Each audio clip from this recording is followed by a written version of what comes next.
গোপালগঞ্জের Muksudpur reporters unity প্রতি বছরের মতো এবারও আয়োজন করল তাদের ঐতিহ্যবাহী বাৎসরিক নৌভ্রমণ।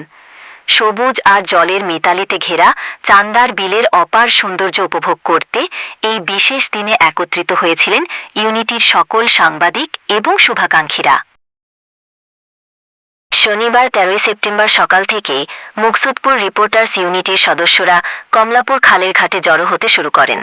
সকলের চোখে মুখে ছিল এক নতুন দিনের আনন্দ ও ভ্রমণের উত্তেজনা। নৌকা ভাসানো হলো কুমার নদে। চলতে চলতে গন্তব্যে পৌঁছালো চান্দার বিলের স্বচ্ছ জলে।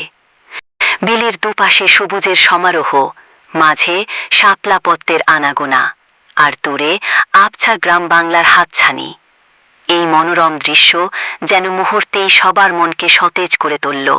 নৌকায় ছিলেন মুকসুদপুর রিপোর্টার্স ইউনিটির সভাপতি তারিকুল ইসলাম, সহসভাপতি লিয়াকত সর্দার ও মেহের মামুন, সাধারণ সম্পাদক নাহিদ পারভেজ জনি, যুগ্ম সম্পাদক মামুন ইসলাম ও নাজমুল হাসান রাজ, দপ্তর সম্পাদক বাদশা মিয়া, সহ দপ্তর সম্পাদক আরটি হাসান সহ সকল সদস্যবৃন্দ।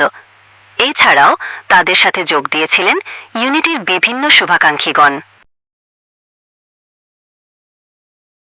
মুকসুদপুর রিপোর্টার্স ইউনিটির সভাপতি তারিকুল ইসলাম তার বক্তব্যে বলেন, আমরা রিপোর্টার্স ইউনিটির সূচনা লগ্ন থেকে প্রতি বছর নৌভ্রমণের আয়োজন করে আসছি। এ ধরনের আয়োজন সাংবাদিকদের পারস্পরিক সৌহার্দ্য, ঐক্য ও সম্প্রীতি বৃদ্ধি করে। ভবিষ্যতেও এমন আয়োজনের ধারাবাহিকতা বজায় থাকবে। তার এই কথাগুলো সকলের মনে নতুন করে উদ্দীপনা যোগায়। বিলের বুক চিরে নৌকা এগিয়ে চলল, আর তার সাথে চলল আমন্দ আড্ডা। একে অপরের সাথে কুশল বিনিময়, সেলফি তোলা এবং প্রকৃতির অপার সৌন্দর্য ক্যামেরাবন্দি করার মধ্য দিয়ে সবাই মেতে উঠলেন এক আনন্দ ঘন পরিবেশে। দুপুরের খাবারের পর শুরু হলো লাকি কুপন ড্র। সকলের মধ্যে ছিল চরম উত্তেজনা। কে হবেন আজকের ভাগ্যবান বিজয়ী? অবশেষে প্রথম পুরস্কার জিতে নিলেন মুকসুদপুর রিপোর্টার্স ইউনিটির সাধারণ সম্পাদক নাহিদ পারভেজ জনি।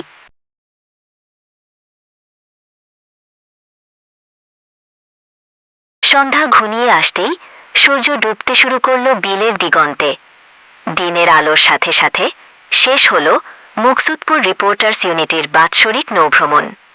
স্মৃতিতে ধরে রাখার মতো অনেক মুহূর্ত নিয়ে সবাই ফিরলেন নিজ নিজ গন্তব্যে।